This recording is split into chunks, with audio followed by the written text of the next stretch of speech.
Bien, el desempleo fue de un 8,2% entre el periodo de septiembre y noviembre, según informó el Instituto Nacional de Estadísticas, caída que significa una buena noticia para la actividad productiva en medio de las diversas estimaciones que se tienen para el año 2025, que además es un año que llega con un aumento del salario mínimo durante este mes. Para analizar estas cifras nos acompaña hasta ahora el director del Centro de Estudios Longitudinales de la Universidad Católica, David Bravo. ¿Cómo está? Muchas gracias por estar con nosotros. Muy ¡Feliz buenos año! días, feliz año, muy buenos días. Bien, al comienzo de esta entrevista daba la cifra del desempleo. Lo cierto es que sorprendió, podríamos decir, pero son en total 9 bajas consecutivas que ha tenido el desempleo. ¿Cuál es el primer análisis quizás de esta primera cifra? Porque también después podríamos hablar como de los otros antecedentes: empleo juvenil, informalidad, mujeres, pero al menos el 8,2. Bueno, yo creo que las cifras que se dieron a conocer un par de días atrás son marginalmente buenas, eh, eh, porque, bueno, como tú dices, el desempleo cae unas décimas,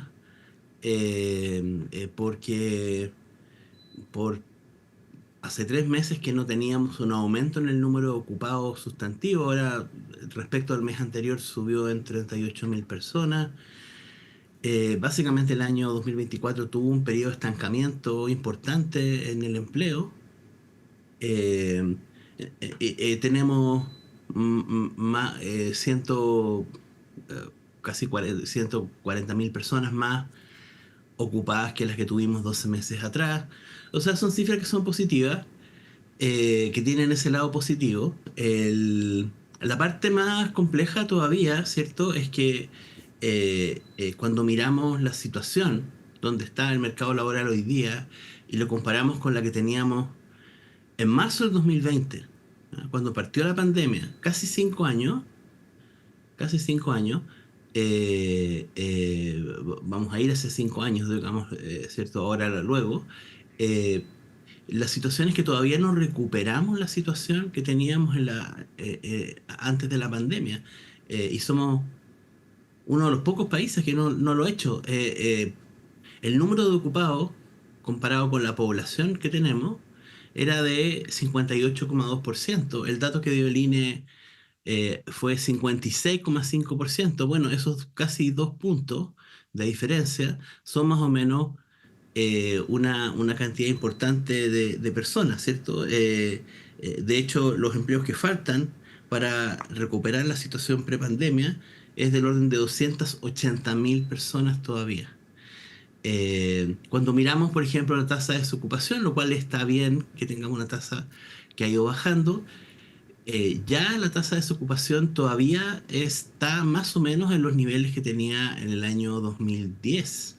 O sea, no es solamente que tenemos que volver a la situación del año 2019, inicio del 2020, sino que nuestros indicadores, la tasa de desocupación, en particular la tasa de desocupación femenina, son indicadores que en realidad corresponden más bien al año 2010, 2011, son como 14 años, ¿cierto?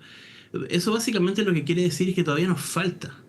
La recuperación ha sido lenta, nos hemos demorado mucho en volver a la situación pre-pandemia, y es tal vez como aquello que uno quisiera que esto fuera más rápido, que básicamente uno enfatiza también estos aspectos que no son parte de esta película eh, completamente positiva, digamos, porque de hecho se ha incrementado el empleo, pero en realidad lo que estamos haciendo es recuperar todavía empleo que perdimos en la David, pandemia y todavía no llegamos a esa situación.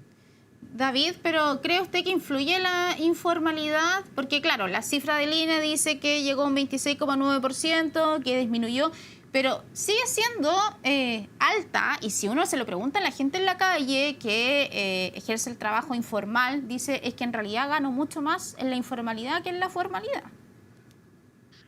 Uno de los grandes problemas que tiene el país, uno de los grandes problemas que tenía ya el 2019 antes de la pandemia, que sigue teniendo hoy día, los datos del INE muestran que efectivamente la informalidad todavía está por niveles bajos lo que teníamos antes de la pandemia. Sin embargo, ahí quiero hacer una advertencia.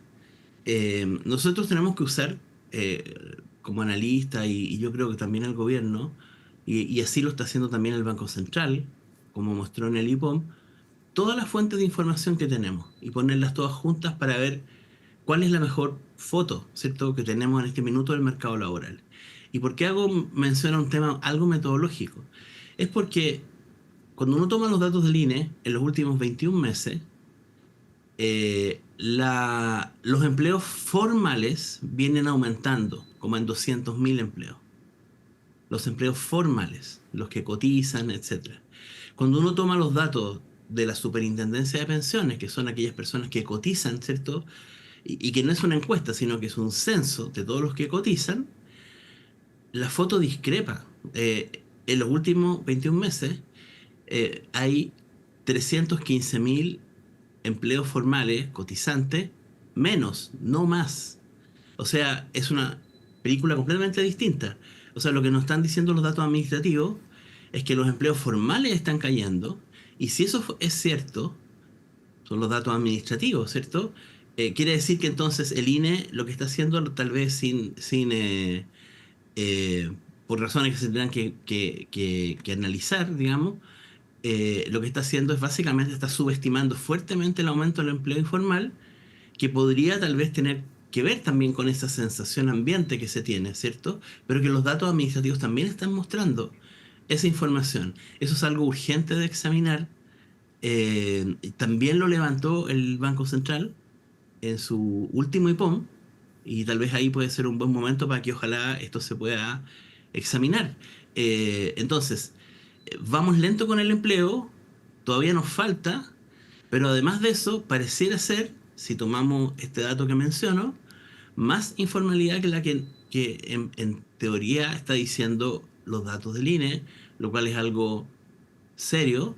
Y por lo tanto, claro, tenemos muchos desafíos, pero ese es uno muy importante. David, quisiera llevarlo a otro desafío que está relacionado con el empleo y que tiene que ver con el salario mínimo, que sabemos tiene un reajuste. Todavía no tienen la cifra muy exacta, hablan de entre 511.000, 512.000 pesos, pero lo cierto es que se viene un debate también más adelante que tiene que ver con la nueva cifra. La CUT ha hablado ya del salario vital de 624.000 y tantos pesos, que dice que es la línea de la pobreza para una familia de 4 personas. Hay algunos que han instalado ya la voz de alerta respecto de el impacto que podría tener un salario o llegar a una cifra como esta. ¿Cómo ve usted este análisis? ¿Se podría llegar a una cifra como esta? Porque lo de ahora es más bien el IPC. Entonces, un aumento podríamos decir que es menor, pero viene un debate mucho más grande. Sí, bueno, yo he levantado ese tema desde que se anunció este aumento escalonado, cuando el gobierno dijo esta idea del salario mínimo a 500.000 pesos hacia fines del gobierno, y cuando tomó la decisión de adelantarla, ¿cierto? Y el salario mínimo ya se incrementó fuertemente a partir del 2022, 2023, y llegó al punto de los 500.000 pesos, que son los que rigen actualmente. Bueno, lo que yo quiero decir es lo siguiente, y creo que los datos lo avalan, ¿ah? Porque eh, este aumento es un aumento que, el que ya ocurrió, no el nuevo, este aumento, es un aumento que fue completamente imprudente. Y lo quiero decir de la siguiente manera, y también explicar un poco a las personas, porque claro, ¿quién podría estar en contra de que los salarios suban? Lo que pasa es que el salario mínimo es un salario que se fija para toda la economía. Y los salarios no dependen de los sueños de las personas, de lo que nos gustaría, sino que dependen de la realidad. Y la realidad tiene que ver con productividad, tiene que ver con las capacidades que tienen las empresas. Entonces, si uno pone un salario mínimo muy alto, y, por ejemplo, el salario mínimo a 500.000 pesos ha crecido significativamente más que el resto de los salarios de la economía, está hoy día en un nivel que es como del orden del 42-43% del salario promedio. Es la proporción más alta del salario mínimo que hemos tenido en la economía. Eso es positivo para quienes conservan el empleo, pero es muy negativo para aquellas personas que no pueden encontrar un empleo, que es el caso actualmente del país.